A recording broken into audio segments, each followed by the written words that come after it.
저희 은혜와 진리 장로교회는 복음으로 세상을 변화시키자는 교회의 비전 아래 세워진 주님만을 섬기는 아름다운 교회입니다. 주일 예배 말씀은 구본진 목사님이십니다.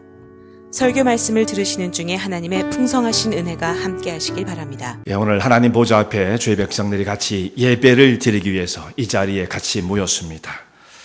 여러분, 이렇게 주님 앞에 모이는 시간을 여러분 어떤 의미로 생각하고 받아들이고 계십니까? 정말 이 시간이 내 생애 가운데 얼마만큼 중대한 의미를 띤 시간이다. 여러분 그렇게 생각하고 계십니까? 정말 이 예배의 자리가 하나님께서 베푸시는 새로운 은혜를 덧입고 생명을 얻는, 그리고 기쁨과 만족이 넘쳐지는 그런 자리가 되기를 간절히 소망합니다. 세상이 어떤 이와 다른 이 시간이 아닌 다른 곳에서, 어떤 장소, 어떤 시간에서 정말 여기서 누릴 수 있는 그런 기쁨과 은혜를 누릴 만한 곳이 세상에 또 어디에 있겠습니까?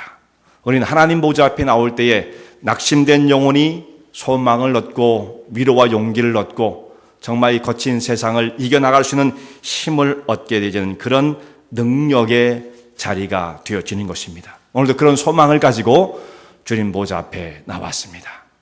그런데 하나님 앞에 드리는 이 예배가 항상 그런 모습으로 진행이 되어야 하겠습니다만 모든 것이 그냥 자동으로 되어지는 것은 아닙니다. 어떤 예배는 하나님께서 그렇게 기쁘시게 받으시고 하나님 백성들을 그렇게 만나주시는 은혜의 자리가 있는가 하면, 또 어떤 예배는 그저 성전뜰만 밟고 돌아갈 수 있는 그런 시간도 있을 수가 있는 것입니다.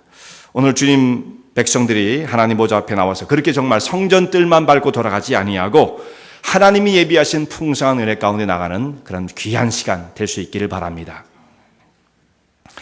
한 번의 예배로 인생이 바뀐 사람들이 있습니다. 그것은 다른 사람들의 이야기만이 아니라 오늘 우리에게도 적용될 수 있는 그런 말씀입니다. 가인과 아벨이 하나님 앞에 예배를 드렸는데 이 한 번의 예배를 통해서 이 두 사람의 인생이 완전히 달라지게 되어집니다. 가인과 아벨은 아담과 하와가 낳은 장남이고 또 그 다음 아들로 성경에 이렇게 말씀이 되어 있습니다. 이들이 장성을 해서 하나님 앞에 각각 예배를 드렸습니다. 하나님께서 그런데 아벨의 제사는 기쁘시게 연락을 하셨는데 가인의 제사는 받지 않으셨다, 이렇게 말씀을 합니다. 곧 예배를 드리긴 드렸지만 연락되어지는 예배가 있고 또 하나님께로부터 거절을 당하는 예배가 있을 수가 있다는 말씀입니다. 가인의 예배를 하나님께서 거절을 하셨는데 예배를 안 드린 게 아니었어요. 예배를 드렸습니다. 적어도 가인은 하나님 앞에 예배를 드려야 한다는 것에는 동의를 했습니다. 그리고 그 예배 가운데 참여를 했던 사람입니다. 그런데 그의 예배는 하나님이 받으실 수 없는 예배였다는 말씀이에요. 하나님이 받으시는 중요한 것들이 그의 예배 가운데는 빠져 있었던 것입니다. 그러니까 그는 형태는 갖추었지만 하나님이 받으실 만한 예배는 되지 못했다. 예배에 실패했던 것입니다. 가인이 하나님 보좌 앞에 드린 그 예배가 왜 상달되지 못했는가? 이것은 성경에 가인의 예배는 이러이러한 것들이 부족했기 때문에 하나님 앞에 상달되지 못했다라는 말씀으로 그렇게 명확하게 기록되어 있지는 않습니다. 그런데 가인이 드린 예배가 상달되지 못한 이유를 찾아야만 합니다. 성경에 명확하게 이유를 말씀하지 않아도 성경 전체의 흐름을 보면 왜 가인의 예배가 하늘 보좌에 상달되지 못했는지를 깨닫게 되어져요. 그러니까 성경을 문자적으로만 보는 것이 아니라 그 속에 담겨 있는 뜻과 그 흐름을 잘 우리가 깨달을 수 있어야 되는 거죠. 그래서 오늘 이 말씀을 전체 흐름을 잘 주의 있게 살펴보면 가인의 예배가 상달되지 못한 객관적 이유가 있습니다. 그러니까 하나님께서 네 예배는 좀 마음에 안 들어, 이런 식으로 해가지고 하나님의 그냥 그때 감정이 변하는 걸 따라서 사람이 예배를 받기도 하고 어떤 예배를 거절한다면 우리가 어떻게 예배를 드려야 할지 모르지 않겠습니까? 그러니까 연락되어지는 예배와 그렇지 못한 예배가 구분되어지는 구분점이 분명히 있다, 이 말씀이. 그래서 우리가 잘 찾아야만 합니다. 그 예배가 연락되지 못한 이유를 여러 각도에서 말을 하는데 두 가지로 종합이 되어져요. 첫 번째는 뭐냐면 가인이 드린 예배 가운데는 제물의 문제가 있었다 이렇게 얘기를 합니다. 제물, 하나님 앞에 드리는 제사를 드릴 때에 그가 선택한 제물의 문제가 있어서 제사가 연락되지 않았다. 그는 땅의 소산을 가지고 농사하는 사람이었기 때문에 그 농산물을 가지고 하나님 앞에 제사를 드렸는데 여기에 문제가 있었다라고 보는 측면이 한 가지가 있고요. 또 한 가지는 가인의 제물은 문제될 것이 없다. 왜냐하면 그가 농사하는 사람이었으니까 그가 구할 수 있는 그 땅의 소산을 갖고 제물을 드리는 것이 문제될 것이 없다. 또 이렇게 보는 견해가 있어요. 그럼 뭐가 문제였느냐? 그는 예배를 드리는 가운데 믿음이 빠져 있었다. 또 이렇게 생각을 하죠. 그가 드린 예배는 믿음으로 드린 제사가 아니기 때문에 하나님께서 연락받을 수 없었다. 이렇게 판단을 합니다. 그런데 사실 이것이 두 개가 떨어져 있는 것이 아니고 이 두 가지를 종합하는 것이 맞습니다. 믿음으로 드리지 않으면 그 예배는 하나님 보좌 앞에 상달될 수가 없는 것인데 그럼 믿음으로 드리지 않았다는 증거가 무엇이냐? 그러니까 그것이 중요하지 않겠어요? 그냥 우리가 막연히 추측할 수는 없는 거 아니겠습니까? 믿음으로 드리지 않은 것은 무엇이냐? 그 증거가 바로 제물 가운데 나타난다라는 것입니다. 그러니까 두 가지가 함께 합해질 수가 있는 거죠. 믿음으로 드리지 않으면 안 되는 것이고 그게 믿음 없는 모습은 제물을 선택하는 가운데 나타나 있다라는 말씀입니다. 무슨 말씀이 이해가 가시죠? 근데 이렇게 했을 때에 과연 그런 의미로 정말 이 말씀을 추적하고 우리가 그렇게 판단할 수 있는 근거가 무엇인가 또한 그것이 필요하지 않겠습니까? 이 가인과 아벨이 드린 예배가 성경의 첫 번째 기록된 예배라는 것이 중요해요. 첫 번째 성경에 제일 먼저 등장하는 예배인 것입니다. 이것을 우리가 주목할 필요가 있어요. 에덴 동산에서 아담과 하와가 하나님이 설정해 주신 지으신 파라다이스 에덴 동산에 살 때에 그때 예배는 어떤 모습이었을까? 우리가 한번 상상해 보는 것 중요합니다. 그때는 어떤 식으로 예배를 드렸나? 주일날 이렇게 예배를 드리기 위해서 먼 데서 이렇게 같이 모이고 시간을 정해놓고 날짜와 시간을 정해놓고 또 예배의 형태가 있죠. 이렇게 묵상기도부터 시작을 해가지고 쭉 진행이 있습니다. 찬송을 드리고 말씀을 증거하는 이런 시간과 같이 아담과 하와가 드린 예배도 그런 식으로 하나님 앞에 예배를 드렸을까? 그건 아니란 말씀이에요. 그렇다면 에덴 동산은 그러면 아담과 하와는 하나님 앞에 예배를 드리지 않았나? 또 예배를 안 드리면 안 되는 거 아니겠습니까? 하나님께서 말씀하시기를 이사야서 43장 오늘 성시를 제일 먼저 묵상하고 성시를 선택했던 것이 이사야 43장에 있는 말씀인데 그 마지막 절에 보면 이 백성은 내가 나를 위하여 지었나니 나의 찬송을 부르게 하려 함이니라 이렇게 말씀하고 있다는 말씀이에요. 그러니까 이 하나님 백성들을 주님께서 지으신 목적은 하나님의 이름을 찬양 영광을 돌리기 위한 것이고 곧 그것은 예배의 모습이란 말씀이죠. 그러니까 다른 말로 말하면 이 백성은 나를 위해서 내가 지었는데 내 앞에 예배를 드리게 하려 합니다. 이렇게 해도 틀린 말씀이 아닙니다. 사실 그 의미가 그 의미인 것입니다. 그래서 하나님께서는 에덴 동산에서 아담과 하와의 그 삶을 통해서 영광을 받으시고 그렇게 하시기 위해서 창조를 하셨던 것입니다. 그러니까 아담과 하와는 하나님께서 우리를 지으신 목적이 바로 이것이다. 그걸 깨닫고 피조물로서 주님 앞에 영광을 돌리고 하나님께서 그들에게 허락해 주신 사명을 이루어 나가면서 에덴 동산에 살아가는 그들의 모든 삶이 하나님께서 받으실 만한 예배가 되었던 거예요. 따로 시간을 구분할 필요조차도 없는 그들의 전체 24시간의 모든 삶이 하나님 보시기에 다 좋은 흠양하실 만한 예배적인 삶을 살아갔던 것입니다. 그거야말로 정말 완벽한 예배였죠. 따로 시간을 구분할 필요조차도 없는 정도의 예배. 하나님의 정하신 바대로 생육하고 번성하며 충만하여 땅을 정복하고 땅을 지키고 다스리는 이 사역, 하나님께서 부여해 주신 그 사명을 성실히 이행해 나가는 과정을 통해서 순간순간이 하나님께서 바라보실 때마다 참 보기 좋다. 잘하고 있구나. 이렇게 하나님께서 그들의 삶을 통해서 영광을 받으시는 예배적인 삶을 살아갔던 것입니다.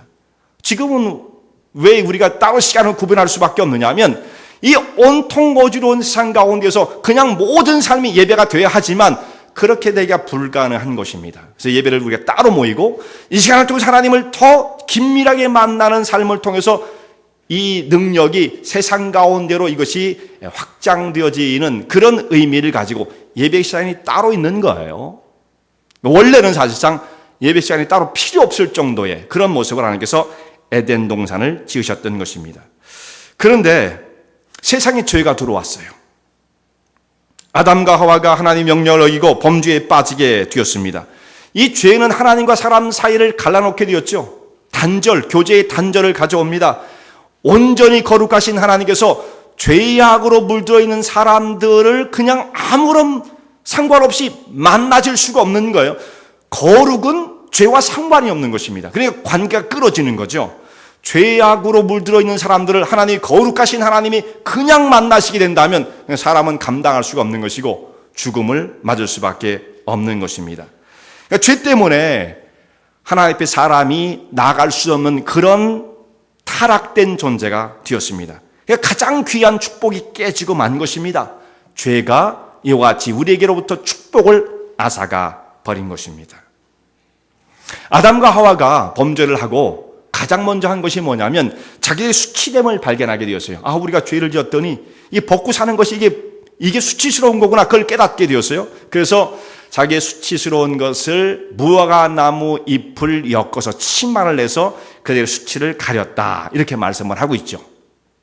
그런데 하나님께서 이때 사람들에게 어떻게 하십니까? 여러분 창세기 우리가 읽었던 4장 말씀 바로 앞으로 가면 3장 21절을 여러분 한번 보시기 바랍니다. 이 대단히 중요한 말씀이에요.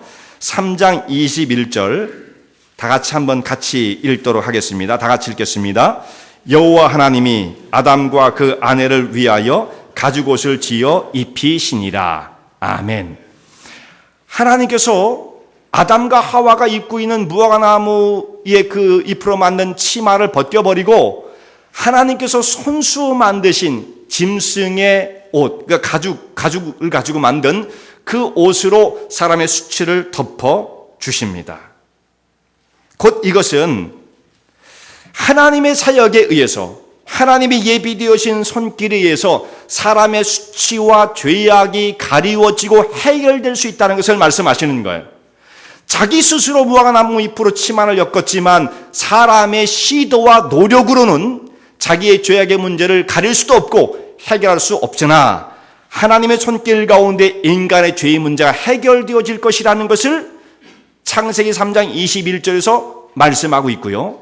또 그 과정을 통해서 하나님께서 사람의 죄를 속하는 방법, 그것을 가려주는 방법이 뭐냐면 희생을 통해서라는 것을 말씀하고 있는 겁니다. 희생. 짐승이 죽어야 가죽이 나올 거 아니겠습니까? 그러니까 사람의 수치, 그 죄악이 덮어지는 것은 희생을 통해야만 이룰 수 있다. 이것을 창세기 3장 21절에 말씀을 하고 있는 것입니다. 그러니까 짐승이 죽는 것처럼 하나님의 아들 예수 그리스도께서 이 땅에 오셔서 우리 인간의 모든 죄악을 다 담당하시기 위해 대속적 죽음을 죽으실 것이라는 것을 이미 이때 말씀을 하고 계시는 것입니다.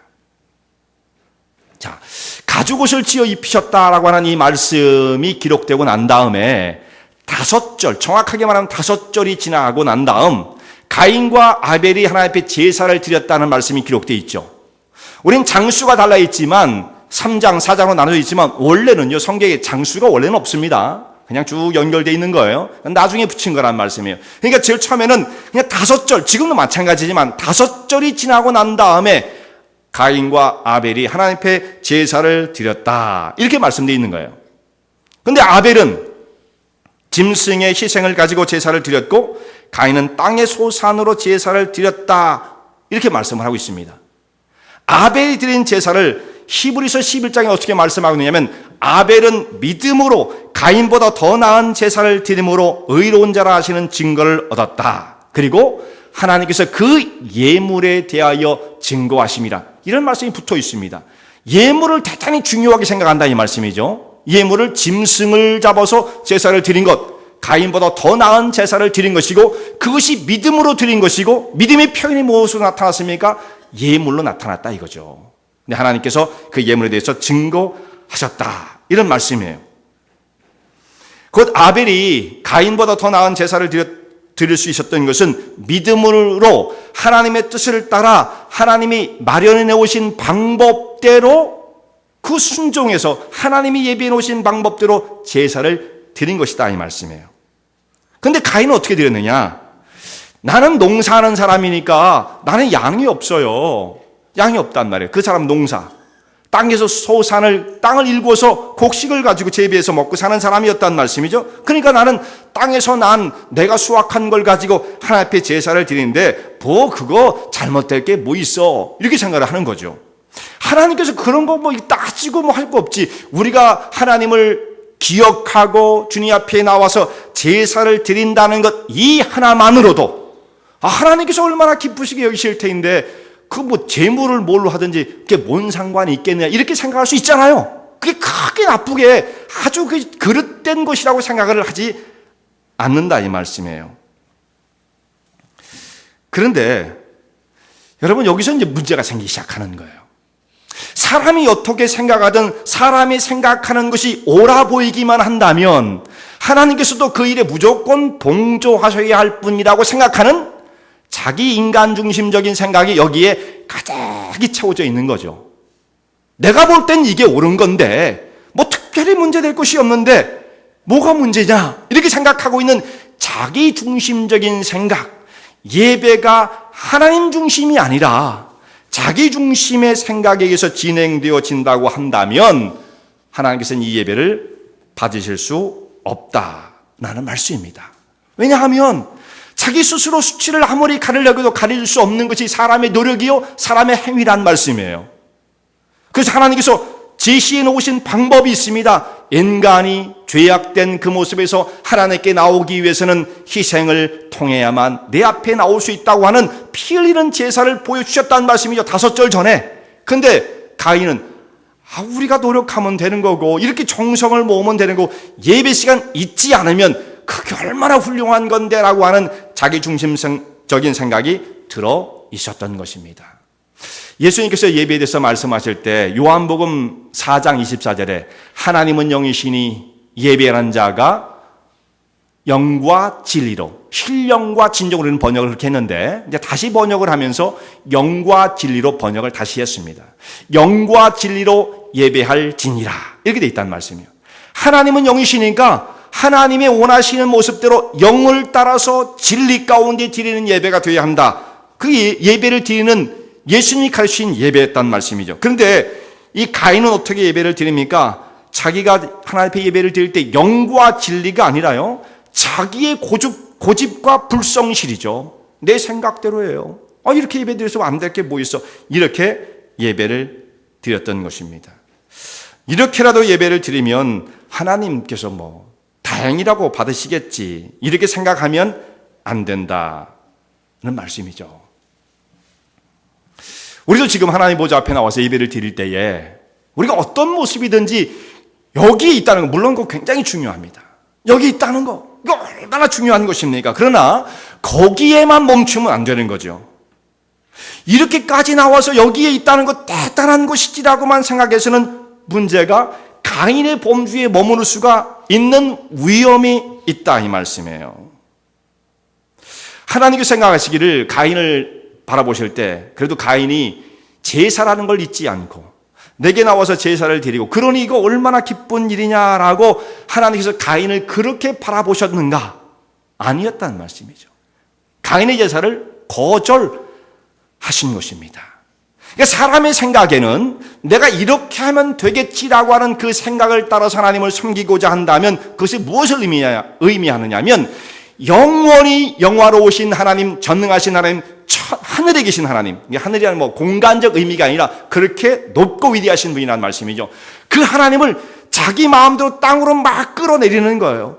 하나님 왜 거기에 그렇게 고고하게 계시려고 그러십니까? 이 땅으로 끌어내려가지고 우리 원하는 방법대로 하나님을 섬기기 원하니까 받으세요. 이렇게 하는 거나 마찬가지라는 거죠. 하나님이 국률이 크신 분이시지만 사람의 불신앙과 불순종까지도 기쁘게 다 용납하실 수는 없는 것입니다. 그렇잖아요? 네. 자기 나름대로는 정성을 다했다고 하지만 하나님 보실 때는 불순종이요 불신앙이라고 한다면 그래도 그래도 나름대로는 최선을 다했잖아. 이러고 무조건 타협하시는 분은 아니란 말씀이죠. 오늘날 우리 현대교회에 그래서 우리가 뭘 딱 정죄하기보다는 생각하고 고민해야 할 것이 참 많습니다. 우리가 드리는 예배가 정말 인간 중심적인 예배를 드리고 있는가? 우리가 이렇게 하면 하나님이 기뻐하실 것이라고 하는 그 생각이 과연 성경적이냐? 아니면 지금 우리 문화를 바탕으로 하고 우리가 좋은 대로 하는 방법들을 취하고 있는가를 고민하고 생각해 봐야 할 문제인 것입니다. 나름대로는 뭐 굉장한 것처럼 보여도 하나님 원하시는 방법이 아니라고 한다면 문제가 있다 이 말씀이죠. 그래서 하나님께서 가인의 예배를 받지 않으셨습니다. 가인과 그의 재물을 연락하지 않으셨다. 이렇게 말씀하고 있어요. 가인이 자기가 드렸던 예배가 제사가 거절을 당하자 마음이 막 분한 마음이 올라오기 시작합니다. 안색이 변합니다. 사람이 이제 화가 나면 안색이 변하잖아요. 웃던 얼굴 싹 없어지고 막 얼굴이 무섭게 변하지 않습니까? 화가 끓어오르는 거예요.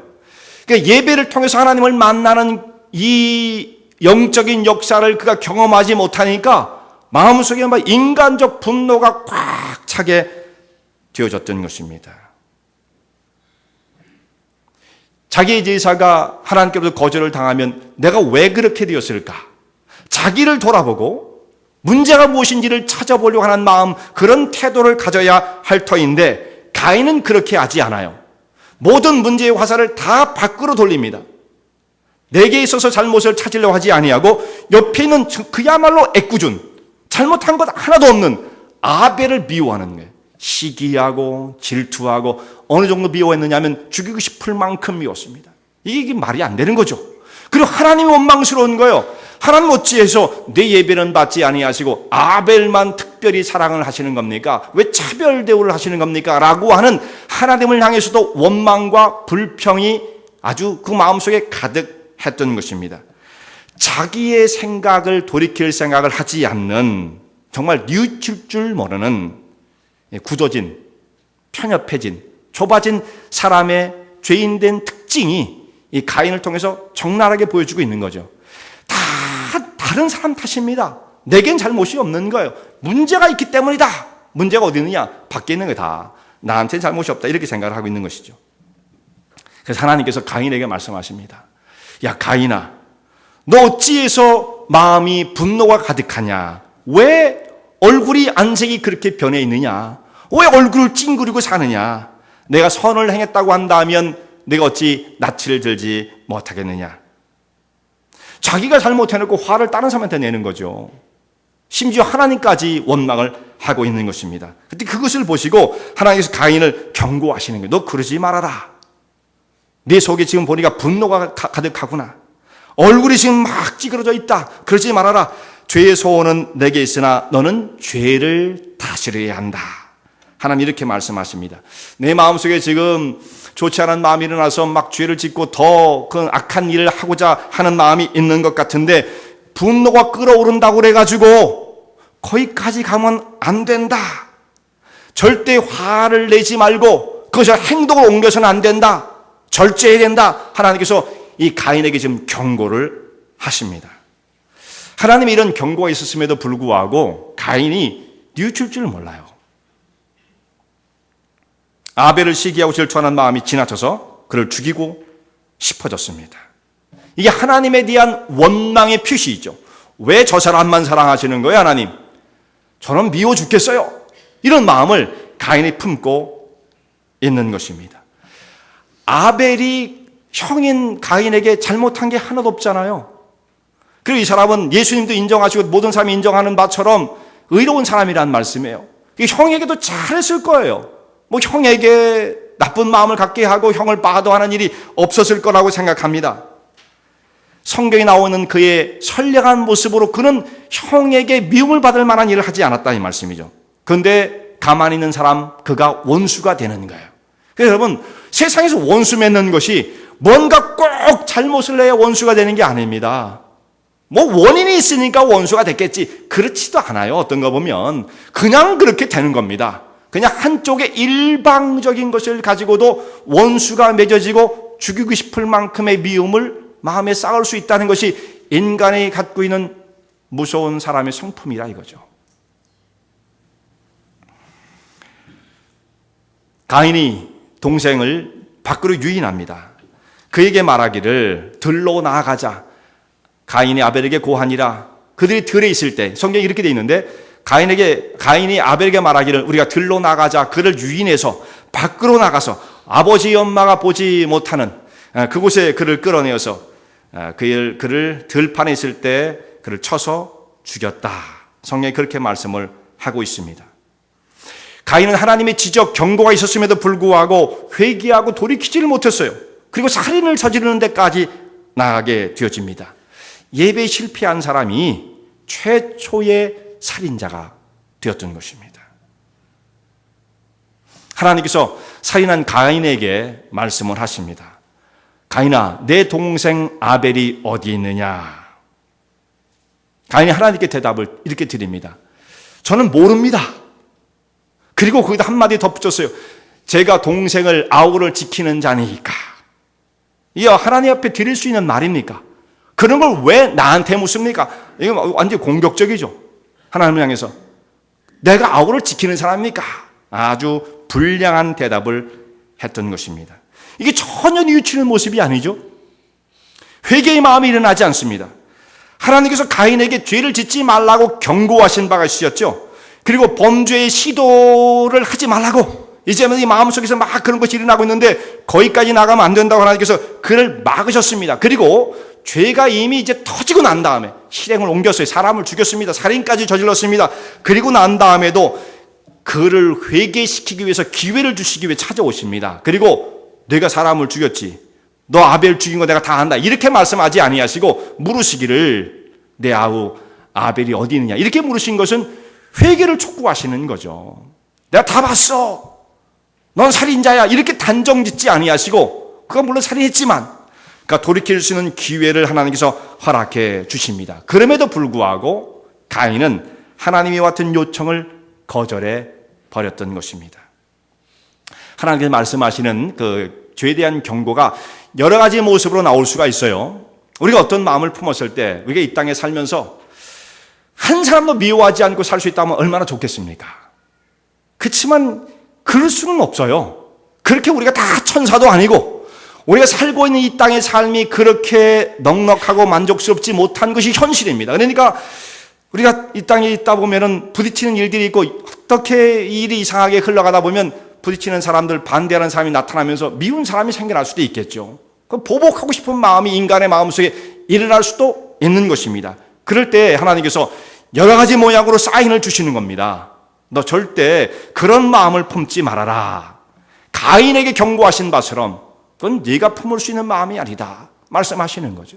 그러면 사람들이 대부분의 많은 사람이 그야말로 아유 그렇지 내가 저 사람 미워하면 어떡하겠어. 또 특별히 성도가 성도를 미워하면 어떡하겠어. 이런 마음을 가지고 대부분의 사람들이 그 속에서 돌이키게 되어집니다. 하나님 깨우치심을 따라서 이러면 안 되지. 아, 내가 너무 지나치게 생각하는 거 아니야. 그리고 다 돌이킨다는 말씀이에요. 그런데 한번 범죄의 그 강한 능력이 와서 그 세력이 가인의 마음을 붙잡게 되어질 때에 그 속에 단단히 포로가 되어지고 노예가 되어진 가인은 완전히 여기서 벗어날 수가 없습니다. 자기의 마음을 자기 스스로 다스릴 수가 없다 이 말씀이에요. 그리고 범죄의 세력 가운데 이끌려서 더 깊은 죄악의 세계로 빨려 들어가고 마는 것입니다. 아우를 죽이고 가인의 마음속에 어떤 마음이 들었겠어요. 정말 자기 동생을 자기 손으로 아마 들판으로 나가서 아우를 쳐 죽였다 이렇게 돼 있는데 뭘로 죽였겠어요? 아마 농사 짓는 사람이니까 농기구였을 것이라고 추측이 되어져요. 그걸 가지고 그냥 동생을 죽인 거예요. 그리고 그 시체를 들판에 어디다 묻어버렸겠죠. 시체를 유기한 것입니다. 그랬을 때 얼마나 마음에 양심이 갇히게 들고 두려운 마음이 있었겠습니까? 얼마나 괴로워할 만한 일입니까? 그때 가인을 하나님께서 부르십니다. 내 아우가 어디 있느냐? 이거 회개의 기회를 주신 거란 말이에요. 하나님, 제가 동생을 죽이고 나서 견딜 수가 없습니다. 제가 두렵기도 하고 마음이 너무 괴로워서 어쩔 줄 모르겠습니다. 하나님 어떻게 하면 좋겠습니까? 이렇게 고백을 드려 마땅한 거잖아요. 그런데 이때까지도 대단합니다. 그래서 사람이 한번 마음이에요. 이렇게 굳어지기 시작하면 끝없이 질주하는 것입니다. 하나님께 회개의 기회를 주셨지만 그를 추궁하지 않고 네가 죽이는 거 다 봤어, 딴소리 하지 마, 이렇게 하지 아니하시고 회개의 기회를 주셨음에도 불구하고 그것을 거절해 버립니다. 내가 동생을 지키는 자입니까? 왜 나한테 와서 찾아요? 하나님 앞에 가인이 이렇게 오히려 하나님을 책망하듯이 말이죠. 하나님의 회개의 촉구를 거부해 버립니다. 우리는 예배를 통해서 사람의 운명이 바뀌는 것을 경험하게 되어집니다. 정말 사람의 생이 완전히 바뀌어지는 것을 경험하게 되어집니다. 가인은 예배에 실패하더니 결국은 살인자가 되었습니다. 그러면서 그의 인생은 이 땅에서 피하며 유리하는 사람이 되었습니다. 그런데 아벨은 한 번 하나님 앞에 제사를 잘 드리더니 영원히 인정받는 사람이 되었어요. 영원히 인정받는 사람. 믿음의 본으로 삼을 만한 사람이 되었습니다. 믿음의 영웅들이 쭉 등장하고 있는 히브리서 11장에 제일 먼저 나오는 사람이 아벨이에요. 아벨은 믿음으로 가인보다 더 나은 제사를 드렸다. 하나님 그렇게 말씀을 하십니다. 아벨의 믿음이 가장 모험적인 우리가 따라가야 할 삶의 그 영적인 모델로서 아벨이 지시되고 있습니다. 예수님께서도 아벨을 인정해 주시는데 아벨을 뭐라고 말씀하시냐면 의로운 자다 이렇게 말씀하세요. 의로운 자의 표상이 아벨이에요. 아벨. 그 사람은 의로운 사람이었는데 죄 없이 피를 흘린 사람이죠. 그러니까 더 치근한 거죠. 예수님의 마음속에 더 기억이 되는 것입니다. 그 사람은 정말 의로운 사람이다. 예수님께서 아벨을 그렇게 인정해 주십니다. 그리고 히브리서 11장에도 또 이런 말씀이 나와요. 아벨에 대해서 저가 죽었으나 그 믿음으로써 오히려 말하느니라 이렇게 말씀하고 있습니다. 세상에 우리는 흔히 이렇게 말을 하잖아요. 죽은 자는 말이 없다. 죽은 자는 말이 없단 말이에요. 정말. 근데 그 말이 틀린 것이다라는 것이죠. 성경에서 말씀하고 있기를 죽었으나 오히려 그 믿음으로 말하느니라. 아벨은 지금도 말되어지고 있죠. 그의 믿음이 증거되어지고 있습니다. 우리에게도 감동과 교훈을 주는 사람으로 아벨이 인정받고 있다 이 말씀이요. 그는 짧은 생애를 살았어도 아벨은 지금도 인정받는 사람, 죽었지만 말씀되어지는 사람, 그의 믿음이 증거되고 있는 사람으로 말씀하고 있습니다. 그런데 가인은 살았어도 아벨보다 더 오래 살았죠. 살았음에도 불구하고 그는 저주를 받아 피하며 땅에서 피하며 유리하는 삶을 사는 신사가 되고 말았던 것입니다. 믿음으로 제사를 드리는 아벨이 하나님께 의로운 자라 증거를 받게 되어져요. 사람이 하나님께 인정받는 길이 무엇이냐? 예배를 잘 드리는 거예요. 믿음으로. 그것이 첫 번째이거든요. 그랬더니 그의 믿음을 하나님께서 인정해 주십니다. 그는 의로운 자다. 인정을 해 주십니다. 아벨은 하나님의 말씀대로 순종을 했습니다. 짐승을 가지고 하나님이 제시한 방법대로 그 예배의 모범을 따라 그야말로 하나님 앞에 제사를 드렸습니다. 이런 아벨을 하나님께서 인정해 주시고 그의 생애는 짧았지만 지금까지 사람들의 모습에서 아벨을 믿음의 영웅으로 생각하게 되었습니다. 그는 아무 말 하지 못하고 죽었지만 오히려 지금도 말하는 사람이 되었습니다. 그러나 가인은 아벨을 죽이고 더 오래 살았지만 그의 전 생애를 통해서 우리에게 전해주는 메시지가 무엇입니까? 가인을 통해서 배울 수 있는 것이 무엇이에요? 그렇게 살아야겠다 그런 게 아니잖아요. 그가 딱 한마디를 전해줍니다. 우리 그 교육이라는 것이 교육이 있고요. 그러니까 우리가 반면교사라고 해요. 그렇게 하면 안 되겠다는 것도 있지 않습니까? 그러니까 이 가인 같은 경우는 그 사람이 한마디를 우리에게 전해주는데 나같이 살면 안 된다는 거죠. 나같이 살면 안 된다. 이 한 가지 교훈을 던져줍니다. 그러면서 그는 평생 떠돌며 쫓기는 인생을 살아가다가 쓸쓸히 삶을 마감할 수밖에 없어요. 하나님께서 가인에게 말씀하시기를 내가 땅으로부터 저주를 받아 내가 밭을 갈아도 땅이 너에게 효력을 주지 않을 것이다. 이 사람 원래 농사란 사람인데 땅을 갈아도 땅에서 소산을 얻을 수 없는 그런 신사가 되고 말았어요. 땅이 그가 흘린 그 동생의 피를 받았기 때문에 땅이 너를 저주해서 내가 땅을 밭가라도 땅의 소산을 얻지 못할 것이다. 결국은 농사하는 사람이 땅의 소산을 얻지 못하면 어떻게 되겠습니까? 유리하며 방황하며 다른 사람의 신세를 질 수밖에 없는 그야말로 거의 고렁뱅이 같은 사람이었겠죠. 그러니까 그가 아벨보다 더 오래 살았어도 그의 삶은 그야말로 처절할 수밖에 없었던 것입니다. 2차 대전 말기에 독일군과 이제 미군이 전쟁을 하게 되어지는데, 독일군이 후퇴를 하고 이제 버리고 간 한 마을을 미군이 그 도시에 들어가게 되었습니다. 한 미군 장교가 자기 소대원들을 이끌고 이제 그 한 마을 도시에 들어가겠는데 완전히 폐허가 되었죠. 근데 거기에 도시 한복판에 한 마을에 교회 한 건물만 온전하게 서 있었습니다. 나머지는 다 폐허가 되었습니다. 독일군이 후퇴를 하면서 여기저기에 그 폭발물을 설치했을지 모르니까 극도로 조심을 해라, 이런 명령을 받게 되었고, 또 그 마을에 들어가면 마을 사람들을 접촉하지 말라. 그 사람들은 신뢰할 수 없는 사람들이고 독일군하고 어떻게 거래가 되고 있는지 모르니까 그 사람들을 만나지 말라, 이런 명령을 받고 한 마을에 들어갑니다. 거기에 교회를 발견하고 교회에 조심스럽게 이 소대원들이 들어가게 되었습니다. 그 안에 들어가 보니까 올겐이 교회 안에 딱 놓여 있는 거예요. 이 장교가 소대원들을 이끌고 거기에 갔던 이 장교는 그 부대에 입대하기 전에 교회에서 올겐 반주를 했던 그런 사람이었습니다. 전쟁을 쫓아다니면서 몇 년간 올겐을 만져본 적도 없고 연주해 본 적도 없는데 교회 예배당에 왔을 때 그것이 한 켠에 딱 놓여 있는 것을 봤을 때 얼마나 마음이 감격스러웠겠습니까? 정말 그 심정이 이해 간다는 말씀이에요. 그렇게 연주하던 사람이 자기 모든 악기를 다 뺏기고 천정통만 돌아다니다가 정말 자기가 사랑하는 악기를 만나게 됐을 때 그 얼마나 감격스러웠겠어요. 그래서 그 올겐에게 다가가서 올겐에 앉으니까 거기에 찬송화가 딱 펼쳐 있는데, 루터가 지은 내주는 강한 성이요 라는 찬송이 그 앞에 딱 펼쳐져 있습니다. 이 사람이 감격스럽게 그 찬송을 연주를 합니다. 한참 올겐 연주를 하고 있는데 문이 열리더니 그 마을 사람 중에 어떤 노 부부가 문을 열고 그 예배당으로 들어오는 거예요. 그 찬송소에 사람들이 이끌려서 한 사람, 두 사람 그 예배당에 몰려들기 시작합니다. 이 장교가 계속해서 올겐을 연주하는데 나중에 보니까 한 20명 정도가 거기에 모여서 찬송을 같이 부르면서 하나님 앞에 영광을 돌립니다. 찬송이 이제 다 끝났을 때에 그 중에 한 사람이 이 올겐 반주자 이 장교에게 나오더니 눈물을 흘리면서 감격스럽게 그의 손을 꼭 붙잡고 내 형제여, 나의 형제여, 이렇게 그 사람을 부릅니다.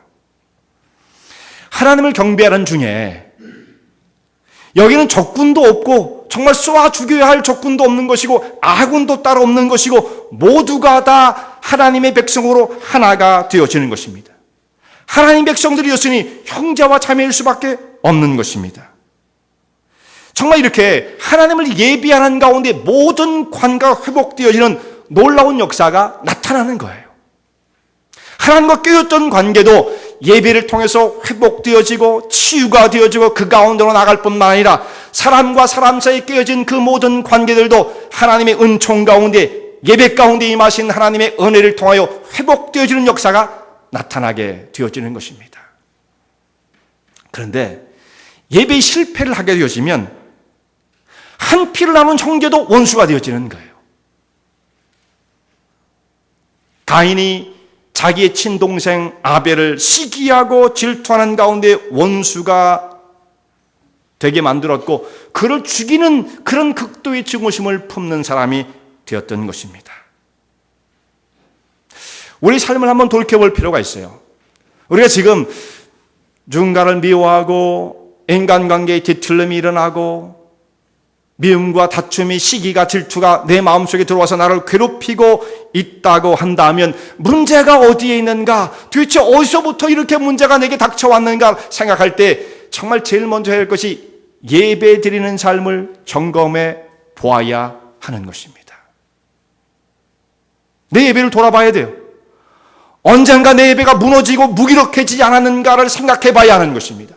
그렇다고 한다면 이유 없이 사람이 미워질 수가 있는 것이고요, 이유 없이 관계가 깨질 수 있다는 말씀입니다. 뿐만 아니라 이 땅에 사는 삶이 무질서하고 방향이 없고 정처가 없고 그야말로 피함이 유리하는 듯한 방향성이 없는 삶으로 내가 혼란이 가득하다고 한다면 왜 그럴까? 그걸 생각할 때 예배를 점검해야 합니다. 가인이 하나님을 떠나서 예배를 그렇게 드렸을 때에 하나님의 뜻대로 드리지 못한, 연락되지 못한 예배를 드리게 되었을 때 그런 결과적으로 땅에서 피하며 유리하며 방황하는 영혼이 되었던 것입니다. 우리 하나님 앞에 예배를 회복하게 되어질 때 정말 경건함의 능력이 넘치는 생명이 넘치는 예배 가운데 참여하여 우리의 영혼이 하나님께로 정말 드려지고 하나님이 부으신 은혜와 능력으로 우리의 심령이 채워지게 되어지면 예배 시간 그 한 시간만 우리가 기쁨과 은혜를 누리는 것이 아니라 이것이 우리의 전 생활로 세상 속에 살아가는 우리의 삶으로 확장되어지는 것입니다. 능력이 넘치게 되어지는 것입니다. 정말 삶의 활력이 넘치고 관계가 회복되어지는 놀라운 역사가 이를 통해서 나타나게 되어지는 것입니다. 지금까지 우리는 많은 예배를 드렸습니다. 그 중에 정성스럽게 드린 예배, 기억나는 예배가 있을까요? 그때 정말 감격스러웠어. 그때 그 순간 그 찬송을 부르며 혹은 그렇게 기도를 드리며 그 말씀이 내 심령 가운데 임할 때 감격스러워서 이런 기억나는 예배가 여러분 가운데 있을 것이라고 생각합니다. 그런데 여러분, 이제 앞으로 우리는 더 나은 예배를 드릴 수 있어요. 더 깊이 하나님의 은혜를 사모하고 정말 가인이 드린 예배보다 더 나은 예배를 아벨이 믿음으로 드렸던 것처럼 지금까지도 귀한 예배를 드려왔지만 그런 은혜를 사모하고 하나님 더 깊은 은혜의 세계, 영적인 세계 가운데 나아가 하나님을 경배하는 자가 되게 해주십시오. 이렇게 하나님의 은혜를 사모하는 마음을 품을 수 있어야만 하는 것입니다. 더 깊은 은혜의 세계를 사모하는 가운데 그 예배 가운데 하나님을 만나고 정말 하나님께 감동을 드리고 우리는 예배 가운데 임하는 그 은혜를 통해서 감격을 체험하며 그 속에서 능력을 얻어서 이 세상을 넉넉하게 이기시는 하나님의 종들 되시기 바랍니다.